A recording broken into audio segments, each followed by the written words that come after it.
Ok, salut à tous.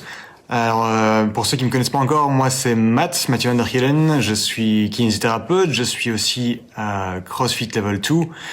Je coach à CrossFit Wavre, à CrossFit Nivelles. Et si je fais cette vidéo aujourd'hui, c'est dans le cadre de Tribe. Tribe, c'est une association de kinés et de coachs sportifs qu'on a créée avec Nicolas Fassin, qui est amené à se développer. Et donc c'est dans ce cadre-là que je vous parle aujourd'hui.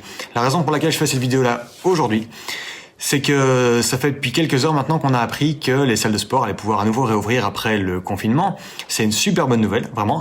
Pour nous, c'est le début c'est un nouveau début. On va pouvoir vraiment recommencer à travailler comme on l'entend avec Tribe et avec l'activité physique. C'est une vraie victoire. Ce qui est important de comprendre, c'est que quelle que soit l'activité physique qu'on ait gardée pendant ce confinement, elle est restée limitée par rapport à celle qu'on avait l'habitude d'avoir. Avec nos entraînements qui pouvaient être hebdomadaires, et puis 2 fois, 3 fois, 4 fois, 5 fois, parfois 6 fois par semaine. Nico et moi, on est tous les deux très habitués à bosser avec des crossfitters, puisqu'on est tous les deux coach crossfit, et on sait très bien qu'en gros, maintenant que les salles vont réouvrir, les adhérents vont avoir accès à du matériel auquel ils n'avaient plus nécessairement accès. Le truc auquel je pense en particulier, c'est la cage pour les pull-ups, les muscle-ups, les toes to bar, etc. Il y a un truc vraiment très important à comprendre, c'est que, donc on parlait de l'activité physique que vous avez eue pendant le confinement. Cette activité physique a été limitée. Il faut comprendre donc que votre corps va pouvoir s'adapter à tout. C'est son job, c'est son boulot, c'est comme ça qu'il a été créé. Il s'adapte quel que soit le stimulus que vous lui offrez. Il faut juste lui laisser le temps pour ça. Donc il est très conseillé de pouvoir recommencer de manière pondéré et raisonné quand vous allez pouvoir retourner à votre salle et pouvoir recommencer vos activités physiques telles que vous les faisiez avant le confinement. Quand on reprend le sport, quelle que soit la raison pour laquelle on reprend, que ce soit après une blessure, que ce soit après un arrêt volontaire, que ce soit ici après un arrêt non volontaire, la règle des 15% prévaut. C'est-à-dire que si vous faites un entraînement à un certain niveau et que vous vous rendez compte que tout s'est très bien passé, qu'il n'y a pas de douleur résiduelle, que vous n'avez pas mal pendant l'entraînement, pas mal après l'entraînement, il est possible, après avoir récupéré, lors de votre entraînement suivant, d'augmenter de 15% la contrainte que vous allez infliger à votre corps. Que ce soit par la charge, que ce soit par le volume, que ce soit par l'intensité, en augmentant la vitesse de travail. Si cette règle des 15% n'est pas respectée, votre corps n'arrive pas à s'adapter. Il n'a pas assez de capacité pour pouvoir s'adapter. Et c'est à ce moment-là qu'apparaissent les blessures. Et donc en gros, c'est un peu ce qu'on voit pour le moment. Un exemple assez concret, c'est la Bundesliga, donc la ligue de football allemande qui a repris il y a pas très longtemps. Et si on regarde le nombre de blessés depuis la reprise des matchs, sans même penser aux entraînements, mais depuis la reprise des matchs uniquement, on se retrouve à plus de 30 blessés dans les rangs des équipes de Bundesliga. Ce qui est anormalement élevé.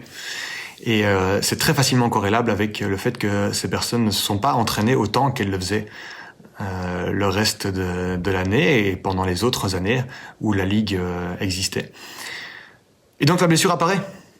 Donc vraiment, soyez pondérés et modérés lors de la reprise de vos entraînements. Il y a plusieurs types de blessures qui sont possibles si on ne respecte pas cette règle de 15%. La première qui est assez connue, c'est le claquage, qui n'apparaîtra pas nécessairement du fait de la surcharge de travail, mais plus de la déshabituation. Et la deuxième, qui est beaucoup plus commune encore, c'est ce qu'on appelle la tendinopathie réactive. La tendinopathie réactive, c'est quoi? C'est le stade numéro 1 de l'évolution d'une tendinopathie. À partir du moment où vous faites subir à vos structures tendineuses une charge à laquelle elle n'est pas prête, elle va devoir se suradapter.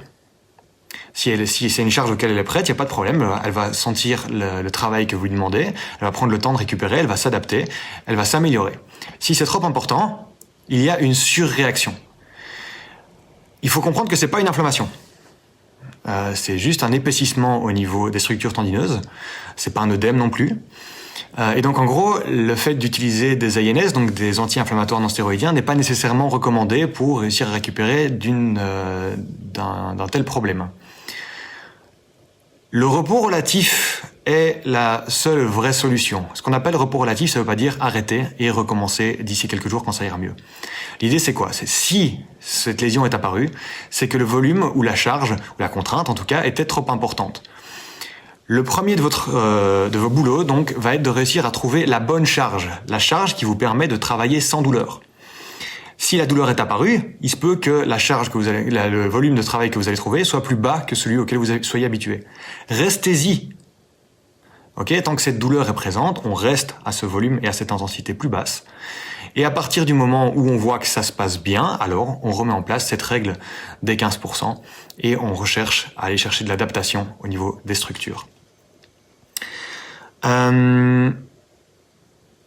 Un truc qui fonctionne plutôt pas mal pour réussir à gérer la douleur quand elle est apparue, c'est Jill Cook qui, avec ses travaux, qui a réussi à montrer ça, c'est que le travail en isométrie, et donc en gros en contraction sans mouvement, fonctionne très bien au niveau antalgique. Et on casse la douleur, la fait diminuer en tout cas, permet au corps de pouvoir travailler sans augmenter le risque lésionnel, et il permet aussi de pouvoir entamer le travail de restructuration au niveau des structures qui ont été lésées. Donc le message à retenir, c'est lorsque vous allez pouvoir retourner dans vos salles de sport, que ce soit du crossfit ou autre, peu importe, soyez modéré et pondéré. Réfléchissez à la charge de travail que vous mettez en place. Commencez d'abord par quelque chose que vous êtes certain de pouvoir supporter, même si cela vous semble simple. Et de jour en jour, de semaine en semaine, augmentez très progressivement le volume et la charge de travail, l'intensité que vous allez pouvoir appliquer à vos entraînements.